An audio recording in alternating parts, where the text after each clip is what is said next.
Hello viewers, welcome to Telugu audio stories. మీరు కనుక ఛానల్ని ఫస్ట్ టైం చూస్తున్నట్లయితే ఛానల్ని సబ్స్క్రైబ్ చేయండి, లైక్ చేయండి. అలానే ఈ స్టోరీపై మీ విలువైన ఒపీనియన్ని కామెంట్ రూపంలో తెలియచేయండి.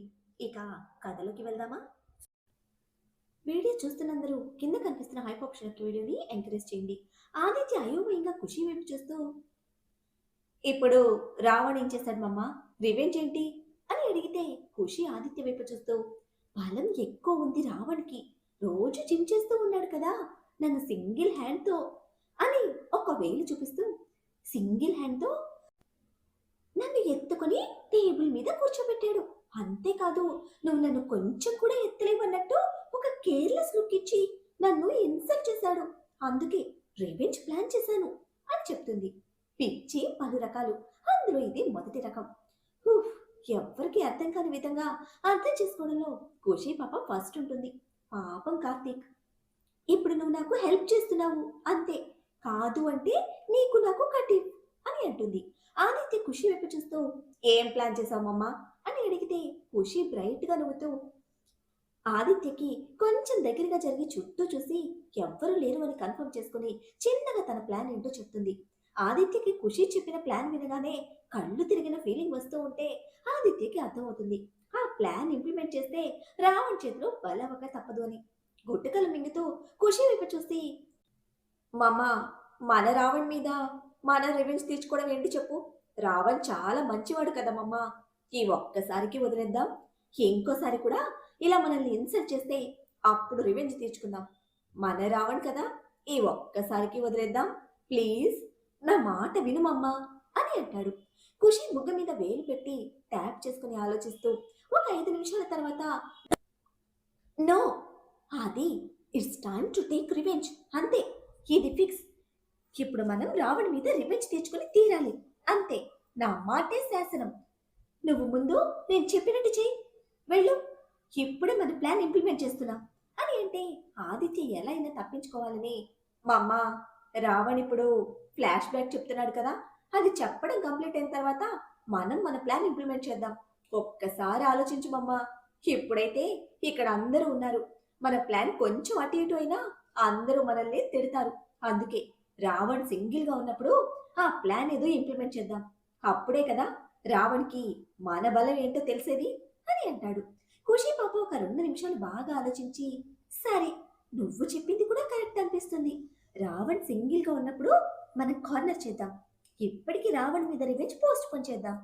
ఈ ప్లాన్ విషయం మన ఇద్దరి మధ్య ఉండాలి, మూడో కంటికి తెలియడానికి వీల్లేదు, మన ప్లాన్ ఇంప్లిమెంట్ అయ్యే వరకు అని అంటే ఆదిత్య అప్పటికి తప్పించుకున్నాను అని ప్రశాంతంగా ఊపిరి పీల్చుకొని, అలాగే, ఎవ్వరికీ తెలియదు అని తల అడ్డదిడ్డంగా ఊపేసి ఫాస్ట్ గా హాల్లోకి వెళ్ళిపోతాడు చిన్న పరుగుతో. ఖుషి ఆలోచిస్తూ వెళ్ళి కార్తీక్ పక్కన కూర్చుంటే కార్తీక్ ఖుషి వైపు చూస్తూ, నువ్వు కొంచెం సినిమాలు చూడటం తగ్గించు, నీకు బోర్ కొడితే నాతో పాటు ఆఫీస్కి రా, వర్క్ నేర్చుకుని నాకు కొంచెం హెల్ప్ చేస్తూ ఉండు, పిచ్చి పిచ్చి ప్లాన్స్ వేస్తూ అందరినీ భయపెట్టుకు అని ఆదిత్య వైపు చూసి సైడ్ స్మైల్ ఇస్తాడు. కార్తీక్ చెప్పిన దానికి స్మైల్ కి ఆదిత్యకి డౌట్ కొడుతూ ఉంటే, రావణ్కి మేం మాట్లాడుకుంది తెలుసా అని ఆలోచనలో పడతాడు. ఖుషి పాపకి మాత్రం చెప్పిన దాంట్లో పిచ్చి పిచ్చి ప్లాన్స్ అన్నది మాత్రమే బుర్రకెక్కడంతో మూతి ముడిచి కార్తీక్ వైపు చూస్తూ, నేనేమి పిచ్చి ప్లాన్స్ వేశాను అసలు ఇప్పుడు, మీకు కుళ్ళు, నీకంటే నేను మంచి ప్లాన్ చెప్పానని అని అంటుంది. కార్తీక్ ఒక బియర్డ్ లుక్ ఇస్తూ, అవును, నువ్వు చెప్పే ప్లాన్స్కే మేము కుళ్ళుకోవాలి మరి అని అంటూ, ఇందాక నువ్వు చెప్పిన పెళ్లి ప్లాన్కి అందరూ పాపం ఎంత భయపడ్డారో తెలుసా అని అంటాడు. ఆదిత్య కార్తీక్ వైపు చూస్తూ మనసులో, అమ్మయ్యా, రావణ్ పెళ్లి ప్లాన్ గురించి అంటున్నాడా, అయితే ఇందాక మా అమ్మ నాతో చెప్పిన ప్లాన్ రావణ్కి తెలియదులే అని రిలీఫ్ గా ఫీల్ అయితే ఖుషి మూతి తిప్పి రాని కన్నీళ్లు తుడుచుకుంటూ కావాలని ముక్కు చెందుతూ, మీకు అందరికీ నిజంగానే కుళ్ళు అని కార్తీక్ షర్ట్ కి చెయ్యి ముక్కు తుడిచేస్తూ ఉంటుంది. కార్తీక్ ఖుషికి దూరం జరుగుతూ, యాక్ అని అంటే ఖుషి కార్తీక్ కి దగ్గరగా జరిగి మొహం అంతా కార్తీక్ షర్ట్ కి తుడుస్తుంది. కార్తీక్ ఖుషి వైపు సీరియస్ గా చూడగానే పిల్లిలా బుద్ధిగా సిట్రైట్ లో కూర్చొని నోటి మీద వేలు పెట్టుకొని, ఫ్లాష్ బ్యాక్ కంటిన్యూ చేయి అని అంటుంది. కార్తీక్ ఖుషి వైపు చూస్తూ, ఇప్పుడు కాదైరా, నాకు ఒక చిన్న మీటింగ్ ఉంది, నేను శౌర్యం బయటకు వెళ్తున్నాం, వచ్చిన తర్వాత చెప్తాను. ఇప్పుడు ఆ వర్క్ కొంచెం ఇంపార్టెంట్ అని చెప్తాడు. ఖుషి కొంచెం డల్‌గా సరే వెళ్ళిరండి. వచ్చిన తర్వాత చెప్పొచ్చులే అయితే అని అనడంతో కార్తీక్ ఖుషి చేతిని తన చేతిలోకి తీసుకొని నేనొచ్చేసరికి నాకు నచ్చేలా నువ్వొక డ్రాయింగ్ వేస్తే నీకొక గిఫ్ట్ ఇస్తాను అని అంటాడు. ఖుషి మెరిసే కళ్ళతో నిజంగానా?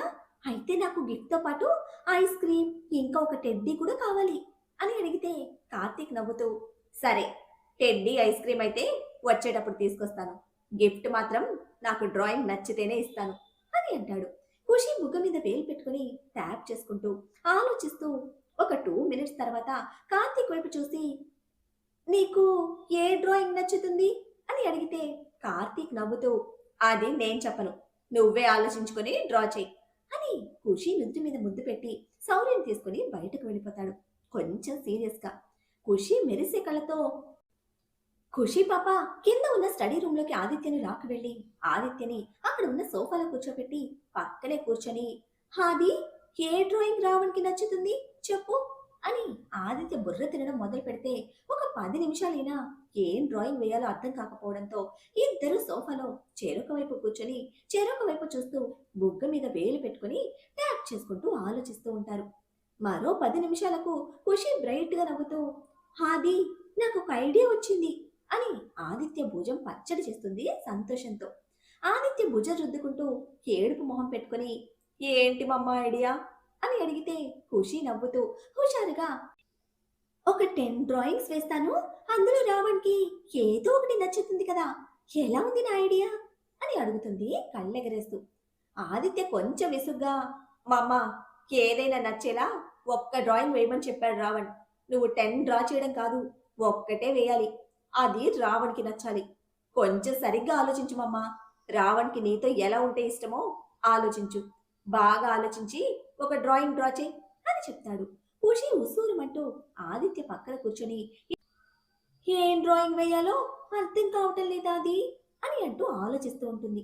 ఒక 5 నిమిషాల తర్వాత మెరిసే కళ్ళతో ఆదిత్య వైపు చూస్తూ అది నాకు ఏ డ్రాయింగ్ వేయాలో అర్థమైంది అని హుషారుగా చెప్తే ఆదిత్య చిన్న స్మైల్తో ఖుషి వైపు చూస్తూ ఏంటి మమ్మా డ్రాయింగ్ అని అడుగుతాడు.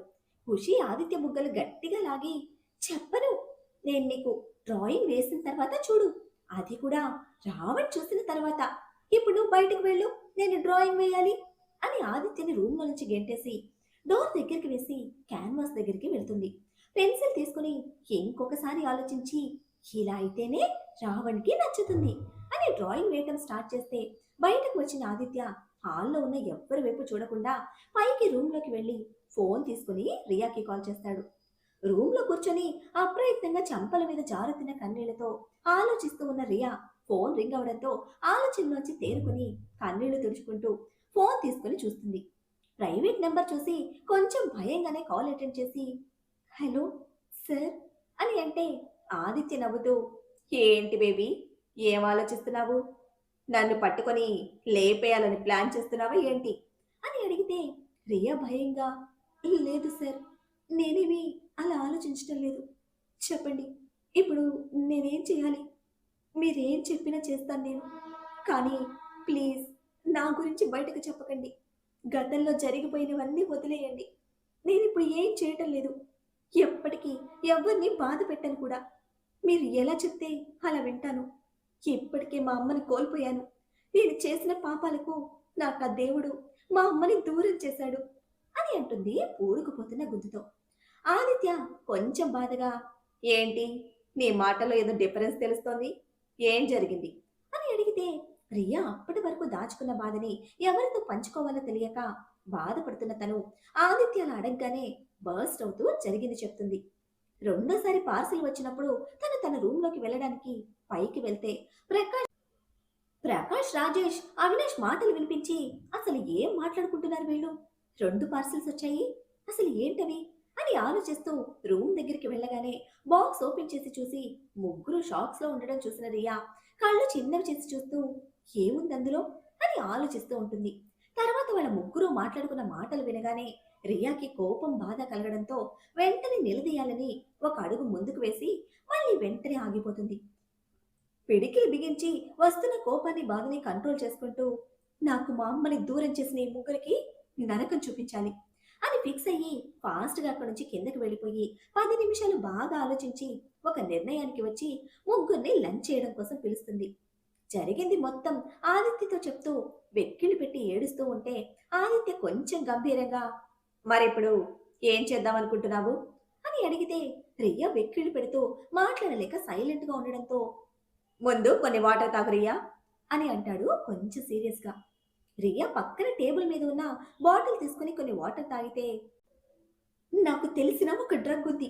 ముగ్గురికి అది ఒక 10 రోజులు ఫుడ్లో కానీ వాటర్లో కానీ కల్పిస్తే ముగ్గురు బ్రతికున్న రోజులు మంచానికి పరిమితం అవుతారు, బాడీ ప్యారలైజ్ అయ్యి అని చెప్తూ ఉంటే ఆదిత్య నవ్వుతూ, నేను ఊహించాను నువ్వు ఇలాగే ఆలోచిస్తావని అని అంటే రియా ఇంకా చిన్నగా వెక్కిళ్ళు పెడుతూ, మరి ఇంకేం చేయాలి నేను? నాకు అమ్మని దూరం చేసిన వాళ్ళని ఊరికే వదిలేయాలా అని అడుగుతుంది. ఆదిత్య నవ్వుతూ, ముందు ఇంకొన్ని వాటర్ తాగి కొంచెం నార్మల్ అవ్వు, నేను ఒక 5 మినిట్స్ వెయిట్ చేస్తాను అని అంటే రియా బుద్ధిగా సరే అని ఇంకొన్ని వాటర్ తాగి ఒక 2 నిమిషాల తర్వాత ఫోన్ తీసుకొని, హలో సార్ అని పిలుస్తుంది. ఆదిత్య నవ్వుతూ, ఇప్పుడు నేను చెప్పేది విను. మనల్ని ఒకళ్ళు అకారణంగా బాధ పెడితే దానివల్ల మనం నష్టపోతే వాళ్ళు అంతకు మించి నష్టపోయేలా చేయాలి. అంతేకాని ఇలా పిచ్చి ప్లాన్స్ వేసి బెడ్కి పరిమితం చేయకూడదు. నువ్వు వాళ్ళ విషయంలో ఏం చేయాలన్నది తర్వాత డిస్కస్ చేద్దాం. ముందు నేను అడిగే వాటికి ఆలోచించి సమాధానం చెప్పు అని అంటాడు. సరే సార్, అడగండి, చెప్తాను అని అంటే ఆదిత్య గంభీరంగా, మీ అమ్మ విషయంలో వాళ్ళు చేసిన దానికి ముందు చంపాలని అనుకున్నావు కదా అని అడిగితే రియా క్షణం కూడా ఆలోచించకుండా, అవును సార్, నాకు మా అమ్మని దూరం చేసినందుకు వాళ్ళని చంపేయాలని అనుకున్నాను అని అంటుంది కోపంగా. మరి నువ్వు రితిక్ విషయంలో చేసిన దానికి నిన్నేం చేయాలి? ఒక నిండు ప్రాణాన్ని బలి తీసుకున్నావు, ఒకరి జీవితం వీల్ చైర్కి పరిమితం చేశావు. మరి నీకు వాళ్ళకి తేడా ఏముంది? నువ్వు కూడా ఒక అమ్మాయివి, తల్లిదండ్రులకు దూరం చేశావు కదా. ఎంతో భవిష్యత్తున్న ఒకరిని ఏం చేయకుండా వీల్ చైర్కి పరిమితం చేశావు. ఇప్పుడు చెప్పు, మరి నీ విషయంలో నువ్వు చేసిన దానికి నీకే పనిష్మెంట్ ఇవ్వాలి అని ఆదిత్య అడిగితే రియాకి గతంలో చేసిన తన తప్పులన్నీ కళ్ళ ముందు మెదలటంతో మౌనంగా ఉండిపోతుంది.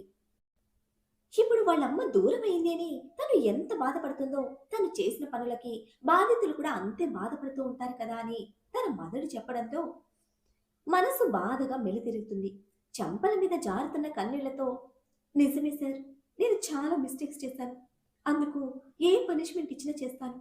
ఇప్పుడు అర్థమవుతుంది నాకు, నా వల్ల ఎంతమంది బాధపడ్డారు. నేను చేసిన పాపాలకు ఎలాంటి ప్రాయశ్చిత్తం చెప్పినా చేసుకుంటాను అని అంటే ఆదిత్య చిన్న స్మైల్తో, సరే, ఇంక నువ్వు మీ వాళ్ళ గురించి ఏం చేయాలని ఆలోచించకు. వాళ్ళకి పడాల్సిన పనిష్మెంట్ గురించి నేను చూసుకుంటాను. వాళ్ళు చేసిన వాటికి వాళ్ళకి పనిష్మెంట్ పడుతుంది. నువ్వు చెడు స్నేహాలతో ఇంకా మీ వాళ్ళ పెంపకంతో ఇలా తయారయ్యావు. ఇప్పుడు నీలో మార్పు మొదలైందని నేను నమ్ముతున్నాను. నువ్వు ప్రాయశ్చిత్తంగా ఏం చేయాలి అన్నది 2 రోజుల తర్వాత చెప్తాను. అప్పుడే తెలుస్తుంది. నువ్వు తీసుకునే నిర్ణయాన్ని బట్టి అర్థమవుతుంది నీలో నిజంగా మార్పు మొదలైందా లేదా అని. ఇంకా ఈ 2 రోజులు నువ్వు నీ ఫ్యామిలీతో హ్యాపీగా ఉండు. ఎంతైనా వాళ్ళు నీ తల్లి తండ్రి అన్నయ్యలు కదా. 2 రోజుల తర్వాత ఇంకెప్పటికీ వాళ్ళని కలవు నువ్వు.